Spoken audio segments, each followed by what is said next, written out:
हे बाळा आवरलं का नाही तुझं? कधीच आवरतोय. जर तुझा डबा बिबा भरून ठेवलाय घे चल. आणि ते झाकण घेऊन ये डब्याचं येताना. हो आई आणतो. अगं आई पण मला त्याचं दाखवणच नाही सापडलं मान्यवर. डब्याचं झाकण नाही सापडलं तिथं मान्यवरच असते. काय घर सोडून नाही जाते.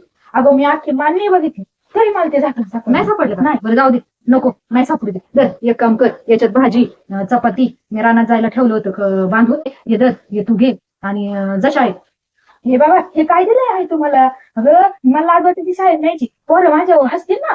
लाज वाटते? अरे मी बाहेर चालले का पुढे निघाले का याच्यातच भाकरी बिकरी बांधून येते. आणि तुम्हाला काय लाज वाटते? अगं काय आई काय एडी वेडी झाली काय? हे असं काय म्हणते? अरे तू याडा, तुझा बाप याडा, तुझी आजी येडी, तुझी बाय बाय, तुझी टाटा, तुझी गुड खानदान येडं, गया. तुझी आई येडी, सगळी येडी. मला येडं म्हणतो. नको तुला नाही नाही डबा नको नेऊ जा उपाशी. नाही मी दुपारी वावरात खाईन भाकर बांधून नेले.